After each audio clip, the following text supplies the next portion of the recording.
Coming to you live from the purification plant, this is Optimal Play. I'm Brandon, and I'm excited because I'm about to get to take my first look at Power Creep, a new print and play roll and write available on Kickstarter the day this video goes up by PNP Arcade and created by the Jasons, Greeno and Tagmeyer. It looks something like this. My camera's all zoomed in here. Let me catch you up a little bit on sort of on what this is. PNP Arcade is a website where you can go and various creators can list their print and play games. Is it all games? I think it's all games. RPGs and things too. On there, and they're sold usually for just a few bucks because you print them yourselves, maybe provide a few dice, that kind of thing. It's great. I'm a fan of their site and have played a handful of the games on there as I've been way into print and play stuff lately. Dungeon Pages in 2023 was sort of the first game that this is now. Power Creep is the second successor to. Dungeon Pages was a fantasy-themed kind of dungeon crawler using just dice and pen and paper, and then its successor in 2024, Dangerous Space, was a twist on the same core gameplay that was a sci-fi setting, and then here we are with the third one, Power Creep, which has a post-apocalyptic setting. Thus, my toxic waste cocktail that I brought along, which... It's actually a lemon drop martini with a little bit of Midori. I just felt like being a little thematic with my drink. So if you've seen my, I think, 2 Dungeon Pages videos on the channel, I got way into Dungeon Pages, playing a lot of it when I got a puppy earlier this year, and his name is Bender. Bender couldn't stay in his crate for that many hours overnight. We were crate training him, so he slept in his crate, but he could only be in there for about 4 hours, so I was staying up very late by myself. And my husband was waking up very early to keep that time that he was in the crate to like no more than about 4 hours. So I started playing a lot of solo games, particularly Dungeon Pages, sort of at my coffee table while the puppy snoozed on my lap or played tug of war with a toy I was holding down with my foot, or however he was spending his late night. And I really fell in love with it. It's a great little puzzle every time. And so Power Creep, I'm very excited about. It's again kind of like Dangerous Space, very similar core gameplay with some significant twists that I think give it a really different feel.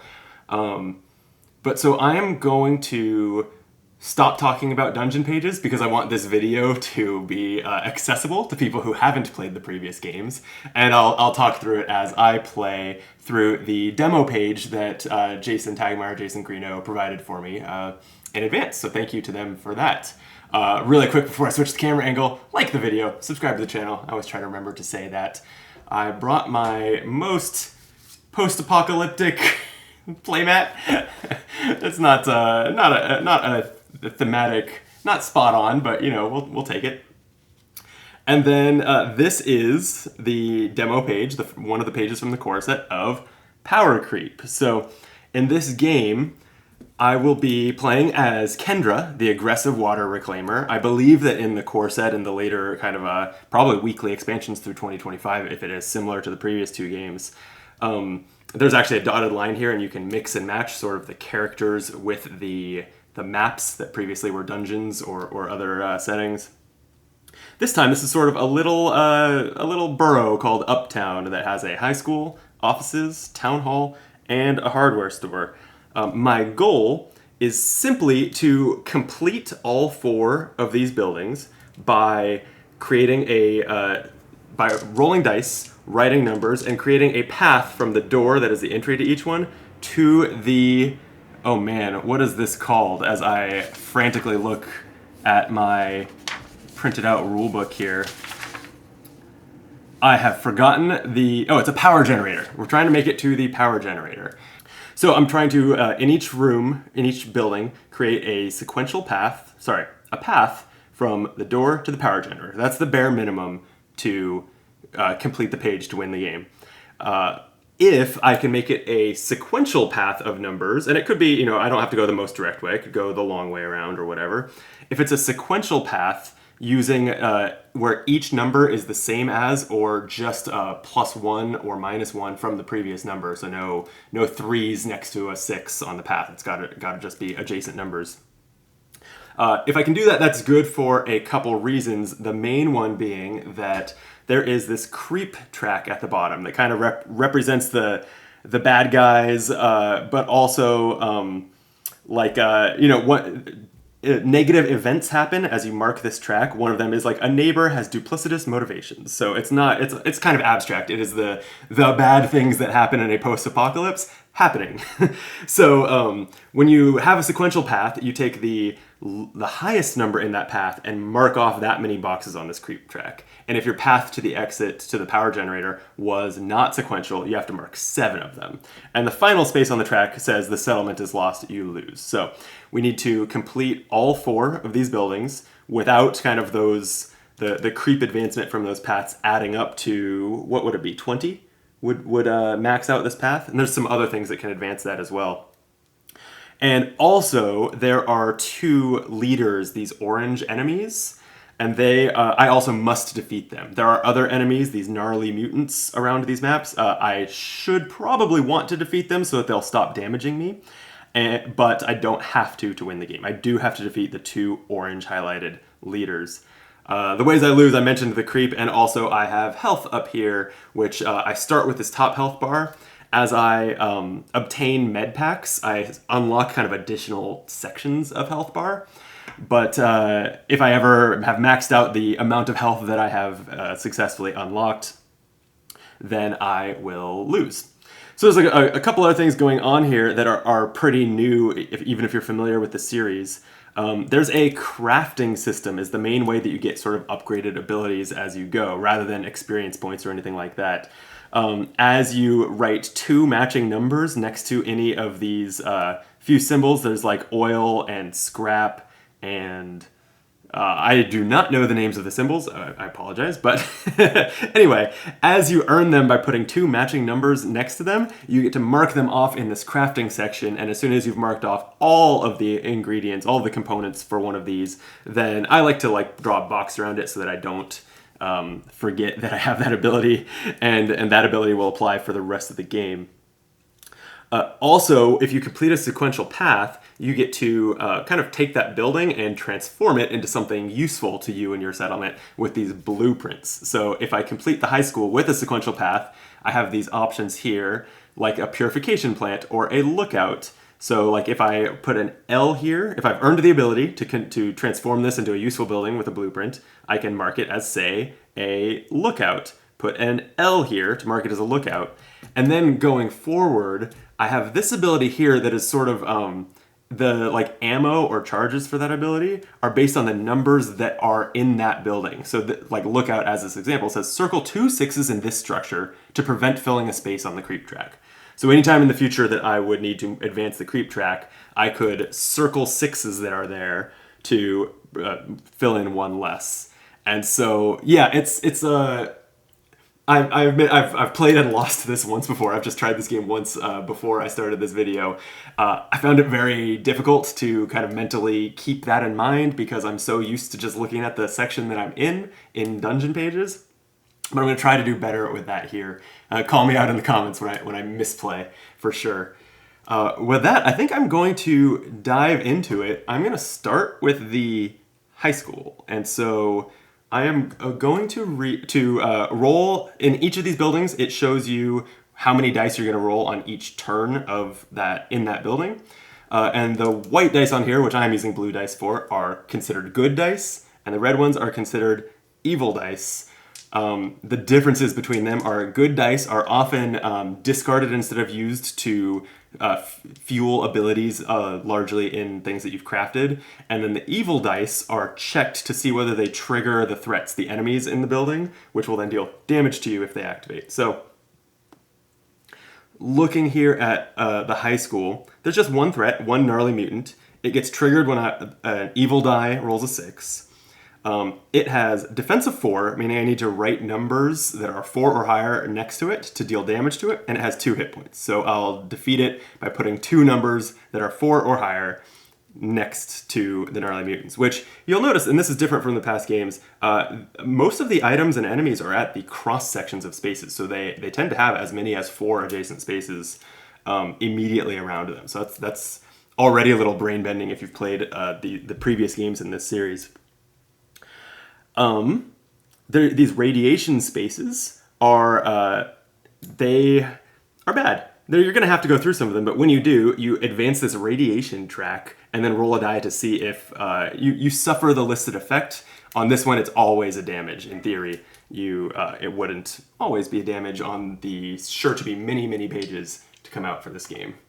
Let me just get a sip. And let's roll some dice. This also has and this is completely new to this series of games, this has a little bit of a campaign. I glanced at the rules. It's got just sort of... you play, I think, about 4 pages and sort of carry over some things from one to the next. I don't have the enough pages. I just have this 1 page as a demo, so I don't have enough to really try that or talk much about it. But if you're interested in sort of a campaign and a little bit of progression, you get that for the first time in Power Creep. Okay, Uptown. Starting at this door, I'm going to roll. I rolled an evil 5 and a good 2. So that evil 5, I check. It does not trigger the gnarly mutant threat. So now I can write these numbers.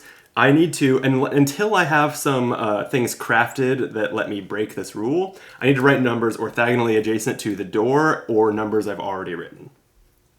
So I'm looking, and I would like to create a sequential path to the power generator made up of low numbers so that at the end it doesn't advance the creep too much. So I think the 2 kind of down below the door so that it is on my way, the shortest path to the power generator. Seems like a good way to go. I don't really want the 5 on that path, so maybe I'm going to put the 5 up here, where if I get another 5 next to that tool, that wrench, I can start unlocking some crafting components with that. Okay. A pair of 1s. All right, well, that will continue my sequential path, and I can unlock this. You know, I do have the names of these components. So on one of these printed out pages of rules. Here we go. Tools, scrap, fuel, and water. Okay, so this is fuel, this barrel. So if I put a 1 and a 1, then I immediately unlock that barrel, and I should look over here at what I can craft. So it looks like the fuel is only used in sort of these lower ones that take 3 or 4 components. There's a radiation suit that I can discard a good die showing 4 or more. It says use 4+ on a white die in parentheses to skip the radiation phase when marking a radiation space. So that would let me safely move through radiation. Seems good. The shotgun lets me skip over an empty space that is not terrain when marking next to a threat. So I can kind of leapfrog a space specifically when I'm about to damage a threat with it. That's nice, but right now I'm trying to use the rooms that don't have many, do the rooms earlier that don't have many threats. And then there's the sensor. If you would increase creep due to a threat effect, reduce the effect by 1. So if you would increase the creep due to a threat effect. Okay, the only threat effect is lurking shadows, which once I'm in areas where I'm rolling 2 evil dice, whenever they are doubles, it advances the creep. So that also kind of feels like it's a little ways away, but the radiation suit is good early game. So anyway, that's a long conversation to say I'm going to mark off that fuel and start crafting the radiation suit. I can see that there's no water in here, so I won't be able to complete it in here. But if I'm going to the offices or the town hall next, there's water in both of those. So I'll be able to do it pretty quick there, hopefully. Okay, I'm going to roll again. A 3 and a 5. Well, that 5 will get me this tool. Let's do that. So I've immediately gotten that tool. And the things the tools are for, so since I've already started on the radiation suit, I don't think I want to look at the shotgun and sensor. There's the hatchet for 2 tools, which I cannot do in here, but there's tools, like if I go to the town hall next, there's a tool near the entrance. I can add one to, I can use a good die, so discard it, to add one to a die that I'm marking adjacent to a threat. So it helps me attack enemies, because you need a certain number on those. Or the hammer, subtract 1 from a die that you're marking adjacent to an item, so it can help me kind of set up pairs. Honestly, I think there's more items than threats, so that is more widely applicable. And then there's armor. I can discard a good die with 4+ to ignore a damage.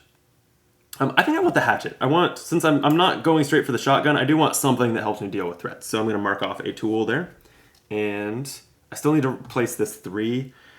I'm not intending my path to be sequential up here, but I guess I'll leave the door open for it just in case I need it, and like kind of just toss this 3 down here where I don't care about it. Okay. 3, 4. Well, that doesn't help me continue this path, but it does help me continue a sequential path up here as sort of my plan B, so I'll do a 4 and a 3. All right. Oh, shoot, these 3s. Okay, this is important. I don't think I've said this out loud. The gnarly mutants, the enemy down here, they say, reduce this threat's trigger, so the die you have to roll to activate it, by 1 for each 3 in this room. With a minimum of 3, so it won't go below 3. So that means now that there's 2 3s in this high school, it's going to be 4 trigger. That means I really need to make a beeline to it and take it out. I've got to prioritize that.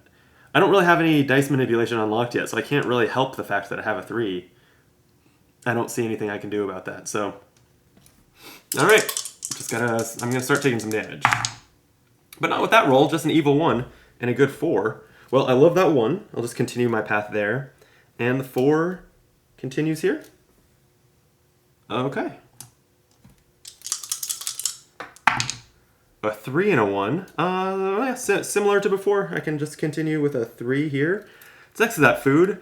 The food, when you earn them by putting 2 matching numbers next to them, you can spend them to reroll a die. So that'll be nice to have. And this 1, I'm going to put it in this radiation to keep this path towards the exit and the threat going. So I do have to mark a radiation, and then roll this die. And if it's a 1, I'll take damage.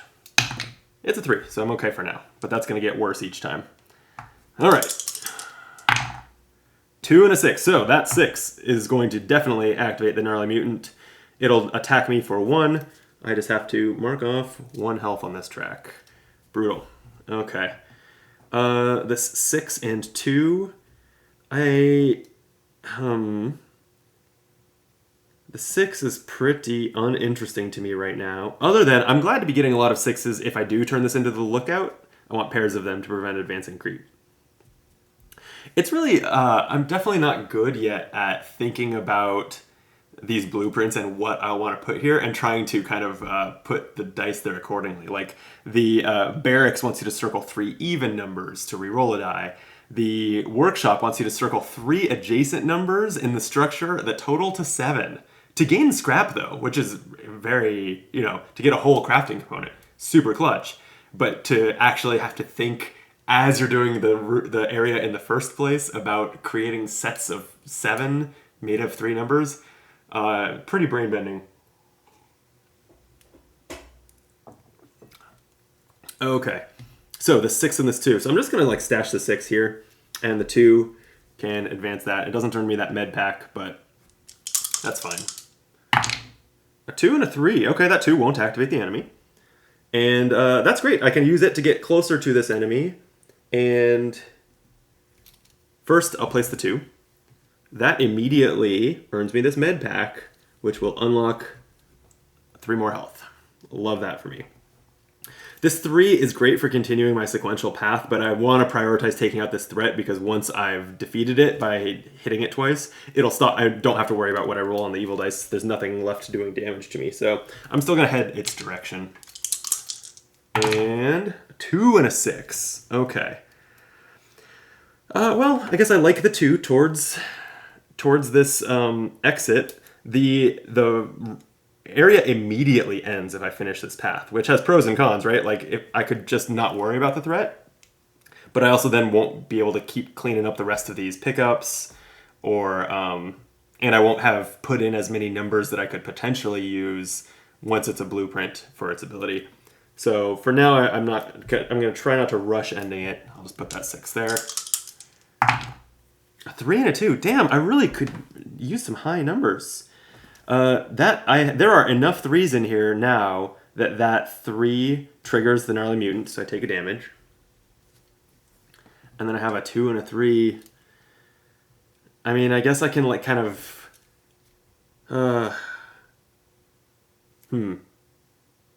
Well, let me just use this 3 to get this food. I have found this is a little bit of a, in my first play, a little criticism. The way that these are kind of these dark circles, I find it very hard to like circle them or something and have them catch my eye and remember later. So what I'm going to do is like put a checkbox next to the food here.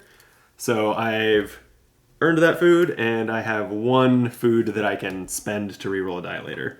So that was the 3.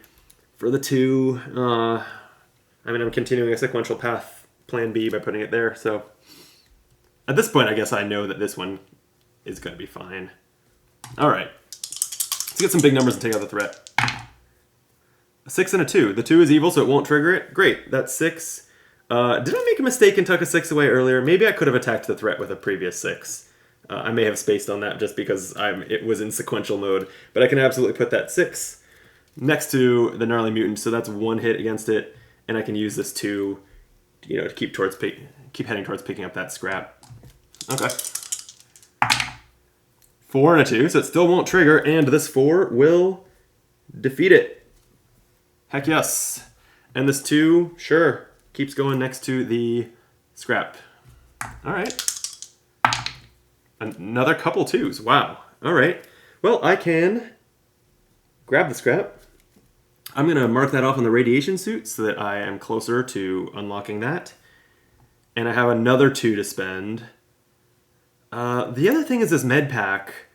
Because I'm working on the radiation suit, I guess like you can see it's optional to go down here and try to get this med pack. You will obviously have to take at least 1 radiation in the process. But I think that's fine by me. If I get the suit later, then it won't matter how many of these boxes I've checked as much. So sure, I'll mark a 2 here. That means I have to advance the radiation track and roll this die. It's a 1, I take a damage. Radiation poisoning setting in. Cheers. Tingles. Okay. A 6 and a 2. At this point... Yeah, no, alright. I was thinking I could drop this 6 in so that I would have another pair of 6s to make this a lookout, and then end it with a 2, but I think I want to pick up this med pack. So I will... At this point I can take my time, nothing's attacking me, so yeah, I'll throw the 2 here.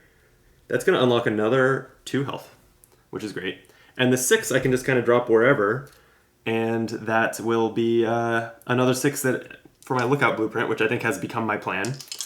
I will have 6s. A 6 and a 2 again. Okay, let me drop another 6. Do I want to end it with this 2? No, I'm going to try to get a few more 6s in here. So let's just get in a couple more fast rolls. 6 and a 4? Sure. 6, 4. 6 and a 1. 6, 1. That's a lot of 6s. I love this. Pair of 6s. Wow. Okay. So now I'm ready to end it, because I don't want to like run out of spaces and get forced to put a number here that ruins my sequential path. I feel like this has actually gone great as far as this sequential path that's all 1s and 2s. That's pretty incredible. Another pair of 6s though. All right. I'm running out of time to roll a... Honestly, it just has to be a 1, 2, or 3. There's a 2 and a 3. Okay, so might as well put the 3 somewhere else and the 2 on the path. So I have a path from the entrance to the power generator that is 2, 1, 1, 1, 1, 2, 2, 2, and I'm there. Lovely. Okay, so I get to do 2 things now. Well, I have to do 1 thing and I get to do another thing. I have to advance the creep track by the highest number on my sequential path. Luckily, that went swimmingly. I'm only going to advance it by 2. And in my off-camera play, I lost to the creep track. So, but I never pulled off such a low sequential path, so I'm feeling a lot more optimistic about pulling this off.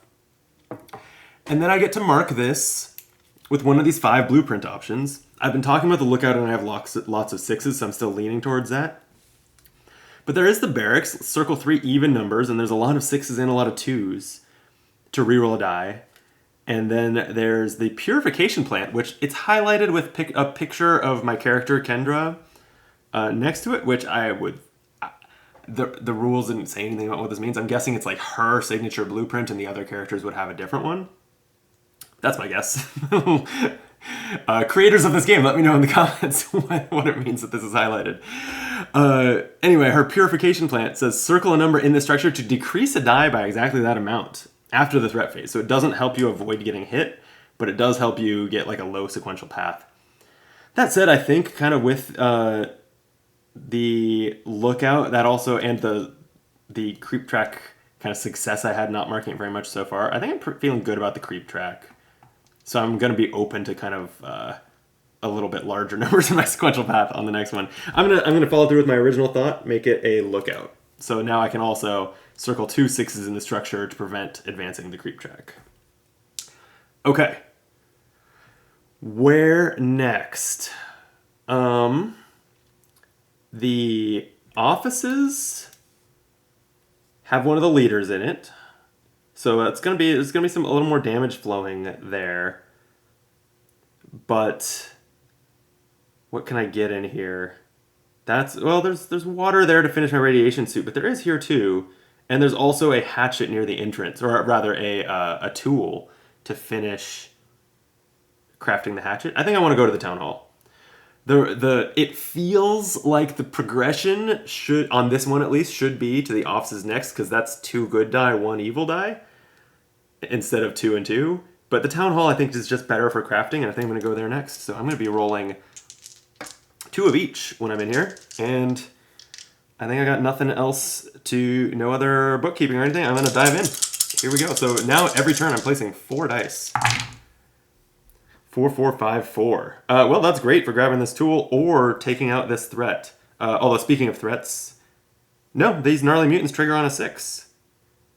Okay, I think if I just kind of start my path to the exit here, I can take out this gnarly mutant entirely along the way. And like I said, because I'm doing so well on creep, I don't mind that these 4s and 5s are going to be in my path on this one. So let's do it. Let's just go like 5, 4, 4, 4. So that's using all 4 dice, and I've defeated one of the gnarly mutants already. That feels great. Here goes a new roll. 3, 2, 6, 2. Okay, this is a little less great. But you know, I can throw this 6 next to the gnarly mutant.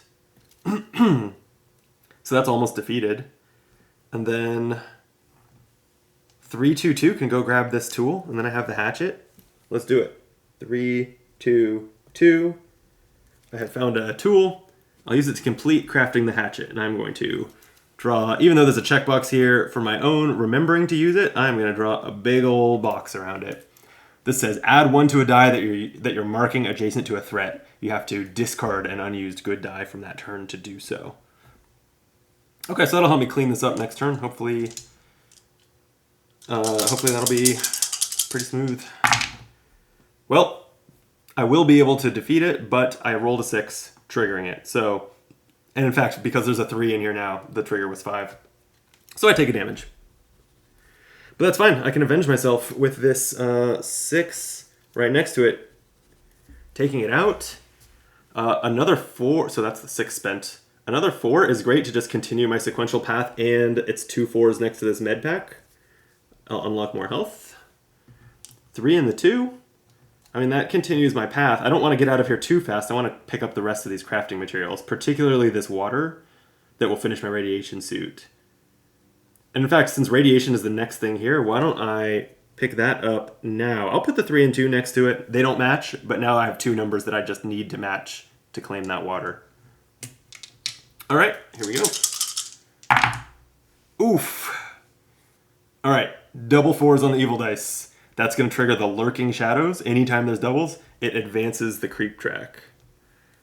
Well, yeah, I could have prevented that with the lookout, but I can do that. As long as I remember to do that sometime before this first icon where a fire breaks out, I'll be okay. All right, so I had to advance the creep, but now I have these numbers to spend. These numbers are solid. This 3 will pair up numbers next to the water, completing my radiation suit. So now I can discard a good die with 4 or higher on it to skip the radiation phase. So So that was a 3 that I just used. So to that end... Oh wait, I don't have a good die with 4 or higher. My 4s aren't evil dice. Damn. Okay, well then I will avoid going through the radiation for now. I'm going to use this pair of 4s to grab this scrap. Throwing them up here. What can this scrap do for me? What do I want to craft next? I mean, the shotgun is probably the answer.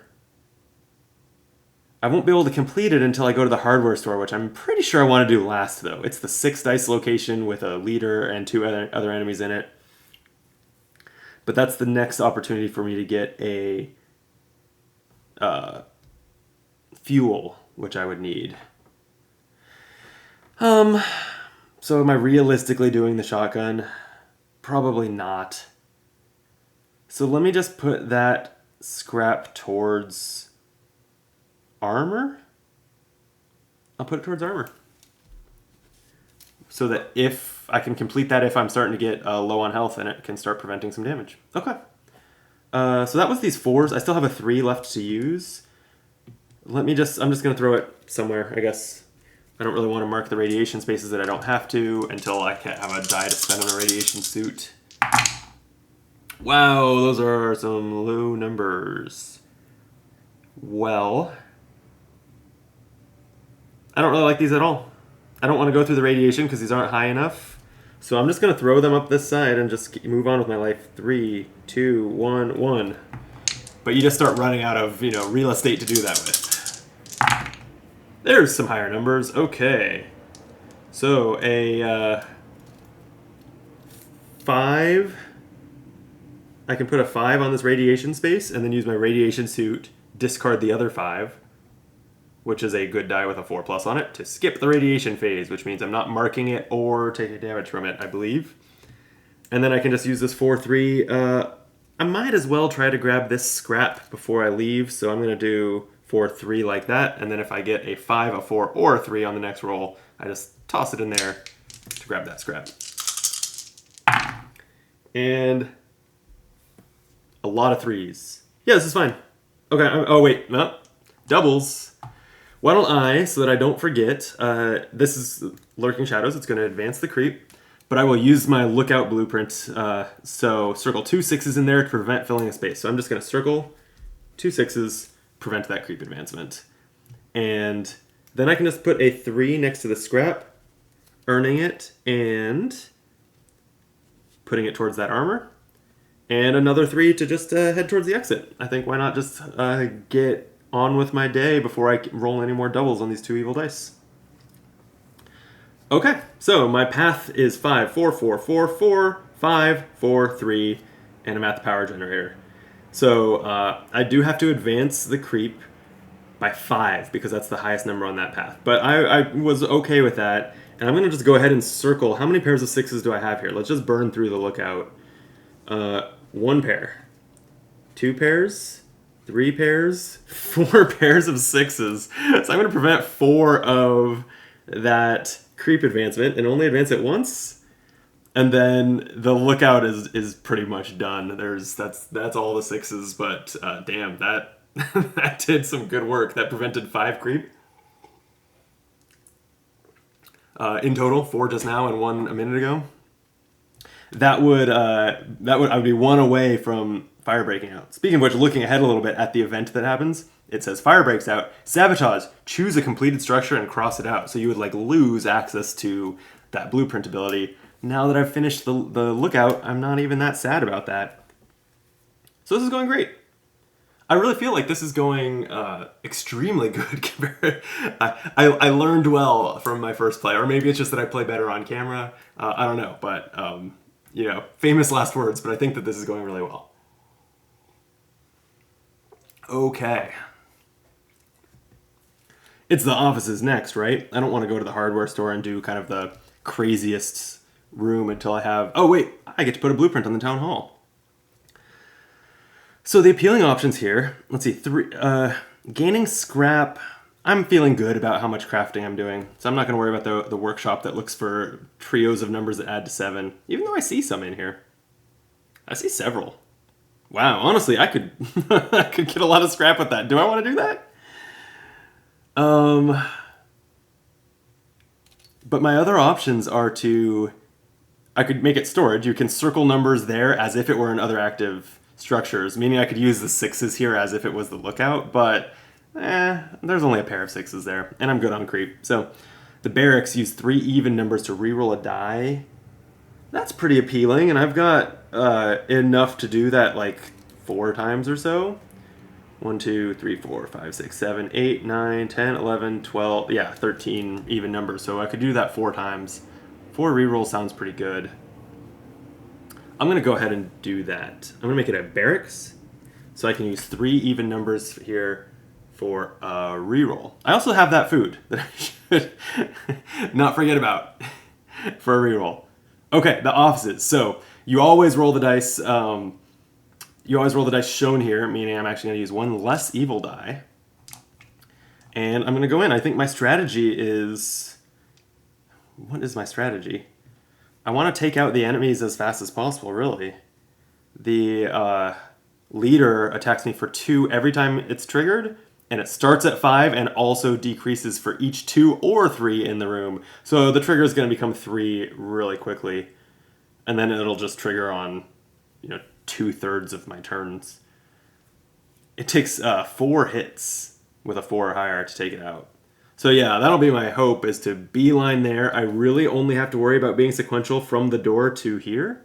And then I can complete the sequential path later, but throw whatever numbers I need to get in and take out these 2 enemies as fast as possible. Then I can clean up some things, do some crafting, and exit. That's the plan. All right. 4, 2, 1. Not great for that sequential path. I mean, the 2 and 1 are, so let's do a 1, 2. But that 4, I think I'm just going to kind of throw away up here. Thankfully, that 4 didn't trigger anything, but now that I have a 2 in the building, the leader triggers on 4s. So I gotta keep this pace up. 5, 5, 3. Okay, that 5 will trigger the leader. Not the gnarly mutants, because they only have their trigger reduced for each 3 in there, and there aren't any. But the leader is triggered, dealing me 2 damage. That's gonna add up fast. Okay, but I feel great about this 3, 5, 5, because check this out. I can put a 3 here, and now I'm happy with that sequential start to my path that I can finish later. I would have to sacrifice my other good die, my 5, to skip this radiation, and I don't think I want to. I think I want to use this pair of 5s to just take this gnarly mutant out. So I'm gonna do the radiation. I'll set these aside so that I can mark this and roll this die. It's a 4, I don't take a damage. Okay. And then I can use this pair of 5s. 5, 5. Each of them is above the defense of 4. So the gnarly mutant is gone. Love that. 3, 4, 5. Feels pretty good to just keep moving towards this, towards this leader. This 3 now triggers the leader. Its trigger is reduced by 2, because I have a 2 and a 3 in there. So I'm going to take 2 damage. Unless I want to reroll this or anything? No, because I just have to reroll and get a 2 or 1. Nah, I'll just take the 2 damage. But I need to continue beelining towards this thing. So let me just go... The numbers don't really matter, because this is not going to be part of my planned sequential path. So I'm just going to go 5, 4, 3, and roll again. Jeez, 1, 2, 3. That's a really bad roll for making any progress on this. Brutal.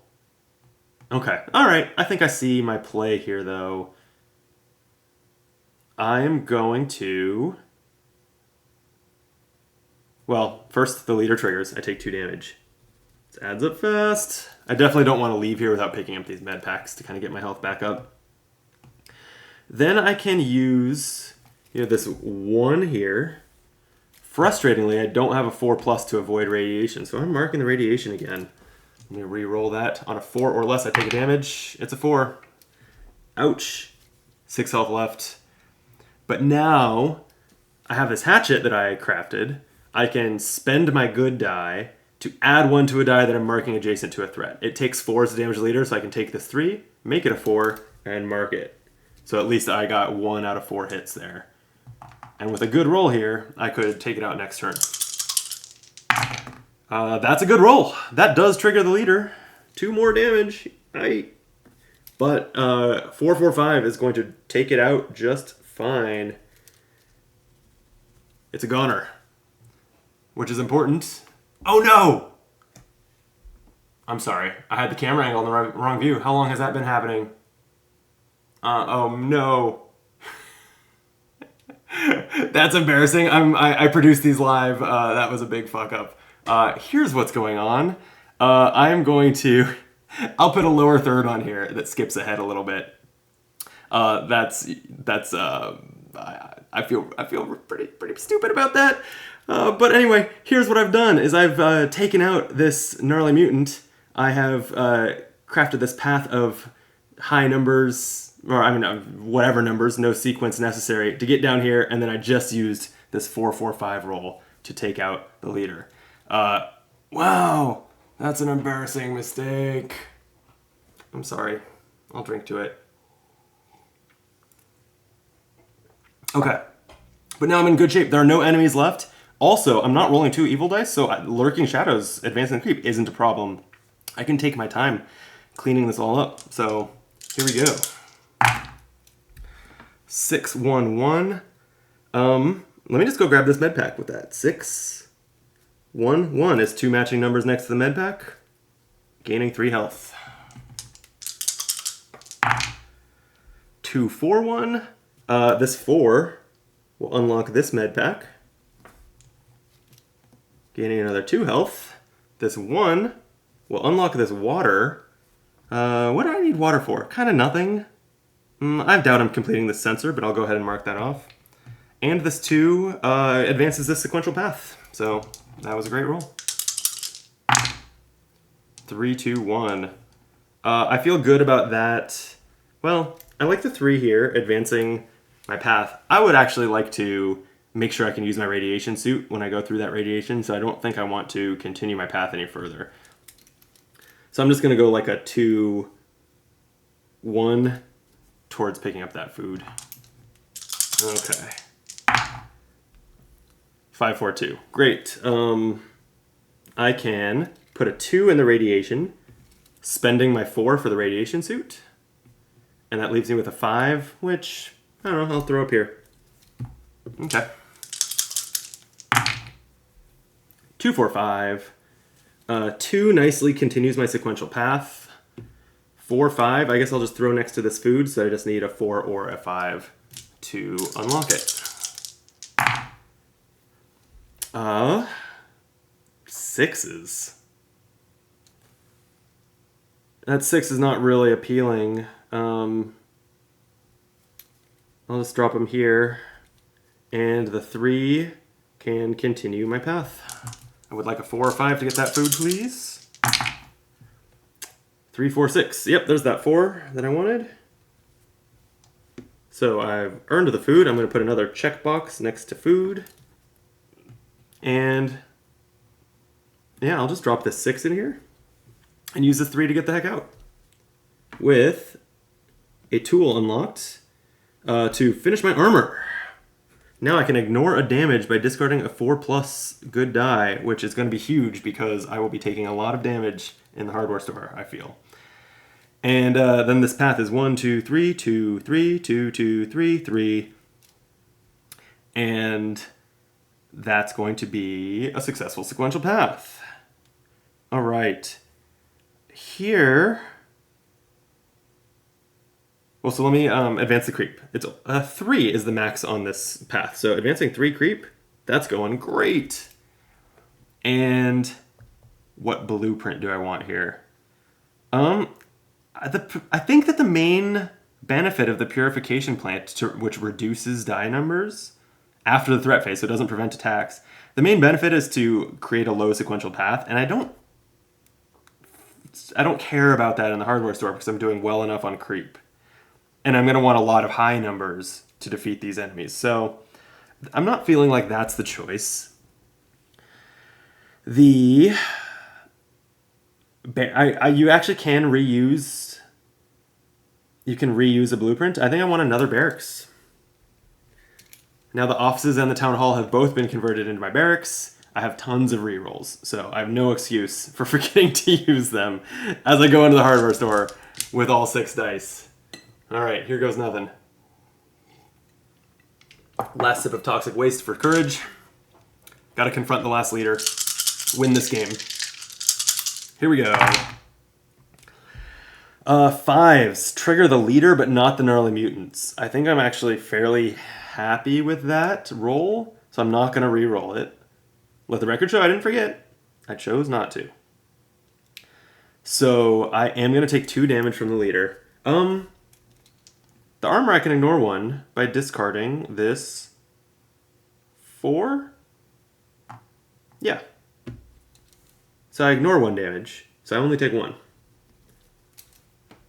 And then I'm definitely going to use these numbers to take out this gnarly mutant. Right? This is interesting. I could keep these are 5s and 1s, which means that if I re-roll this 2, I could try to not have a 2 or 3 in here so that it doesn't reduce the trigger on these enemies. And I think that's probably well worth it. So let me, I've got food and barrackses for days to get rerolls. Let me use a barracks. So 3 even numbers, 2, 2, 4 circled. I'm gonna reroll this 2. It's a 1. I like that. I think what I'm gonna do, because again, I think I'm doing so well that I don't need a sequential path out of here. I'm good on creep. So I'm gonna go 1, 1. That gets that scrap. We will see whether this... I'm just crafting, I guess this sensor. It'd be nice to complete it just to flex, I guess. I don't think I probably need it. And then I can go 5, 5, 5. 1 gnarly mutant down. That makes me feel way more optimistic. I was already pretty optimistic, I guess. I was getting kind of cocky, to be honest. But the fact that I've already taken out 1 enemy without taking any damage from it is a really good start. Okay, so here we go.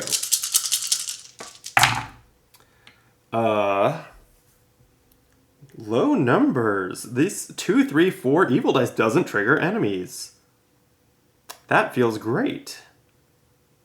Okay, so let me just go. I don't even think I need to overthink this all that much. I can go like 2, 3. Put a 4 here because it's next to that leader, so that's a hit against it. I can also use this 3 and my hatchet, spend a good die to add 1 to a die I'm marking next to a threat, and I can make this 3 a 4, and I have my second hit on the leader. And then I just have this 1 to mark. I'll put it over... I'll put it next to the med pack. It might help me unlock health if my luck takes a turn for the worst. Okay, this 5 and 6 definitely triggers the enemies.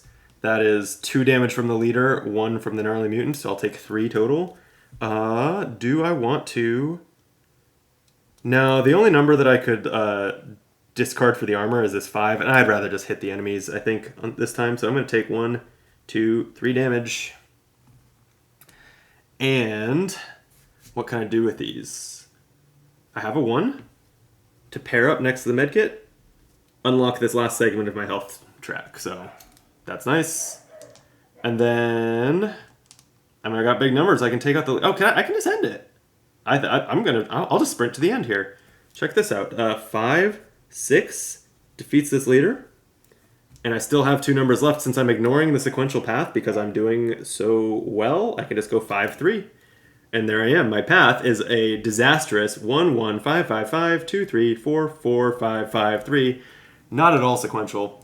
But I was able to get cocky here and just let that happen. So when your path is not... I actually clarified with one of the creators of this game whether when you defeat all the bosses and make it out the last door, whether you still have to advance the creep track to make sure you don't lose before you declare victory. And you sure do. Luckily, I'm fine. But so I need to advance this creep track by 7. 1, 2, 3, 4, 5, 6, 7. A fire breaks out. Due to sabotage, I choose a completed structure and cross it out. Obviously, here in the endgame, that should not affect me. My understanding is in the campaign, kind of your completed buildings and their blueprints, actually you can use them on future pages. So even here at the end, that could have mattered. But I'm not playing a campaign. And also I had used up that lookout, so everything's fine there. So I advanced the creep by 7. Let's just make the hardware store a purification plant, just because that's my... Oh, wait. I don't get to do that. You only get to apply a blueprint if your path was sequential. You have to exit out if you don't. So again, another reason that in a campaign I might have had to slow down and be more thoughtful about that. But here I had the flexibility to just let myself run for that power generator, and I made it. This was super fun. It went a lot better than my first game, which I like to see because that makes it feel like it's a game that you can get better at, right? There's definitely skill in these games. It's not just rolling dice and seeing what happens. Like, there's a lot of skill. I find that the skill in Dungeon Pages and this comes from mentally kind of keeping all of the abilities and all of the... You end up accruing a lot of things you can do and things you can discard dice to trigger and all these abilities, and just keeping them all in your head is a little difficult, and then using them wisely is where I think a lot of the skill in the game comes in.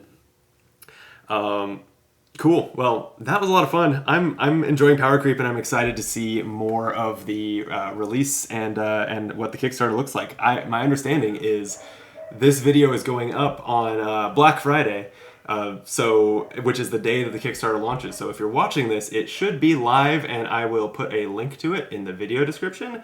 I think that they've been advertising the core set. The first few pages of this is going to be like $3 again, because it's a print and play. And I'm not sure what else, whether the expansions to it that will come out over the next year are part of the Kickstarter or what. We'll find out together on Friday. But I'm definitely looking forward to checking that out. And yeah, I think as someone who loves Dungeon Pages, I really enjoyed this too. It's pretty different. I've played so much Dungeon Pages, like not everything. They put out a page every week for a year, so I've done like a quarter of the content. But still, that's over a dozen pages, some of which took me multiple tries. So I've played upwards of 20 games of Dungeon Pages, so it's hard to compare after 2 games of this demo page. Dungeon Pages does a lot, much more freely, gives you the ability to you have range, meaning you can skip blank spaces, and you can really, as you get good at the game, you realize like the key to it, I think, is to use those abilities to sprint to the enemies and take them out. And that way you're not taking damage on all of your rolls. And this kind of makes that it definitely makes that a lot harder. The only thing I think that I saw here was this shotgun that was difficult to craft, and that's the one thing that lets you skip over one empty space as long as it's not terrain, and radiation is terrain, when marking a threat specifically. So based on this demo, this has really taken away that ability to kind of sprint around and take out the threats and then take your time so much. And you could see here that that's still the strategy I employed, but I couldn't I couldn't knock out both of these threats in one turn, which I feel like by late game Dungeon Pages I could give us a serious attempt at doing. So it makes you think a little differently, and I think that this is probably going to make you be a little more thoughtful. I don't want to say Dungeon Pages doesn't require smart thinking and tactics, but I have started to fall back on some strategies like I was describing that are just widely effective. And I'm interested to see if Power Creep has a wider variety of strategies needed and approaches with the crafting and everything, so that it's not again, I don't want to talk badly of Dungeon Pages because I love it, but there's sometimes it starts to feel a little one note because you're able to handle so many situations in a similar way. And I think that's going to be different here. So also over the year of Dungeon Pages, which again I've only played the first less than a dozen pages of, it kept adding new mechanics, new items. I've been really impressed with the breadth of content for that. So I'm eager to see the same here. So yeah, I'm looking forward to checking out the Kickstarter. You may want to too. And thank you for watching the video. I really appreciate it. If you haven't liked it and subscribed to the channel yet, I'd appreciate that too. I don't have a Patreon or anything. That's the main and only way to help me out, to show that you appreciate the video and to help the channel grow. So with that, I am going to get out of here and eagerly refresh the Kickstarter page. And until next time, be optimal.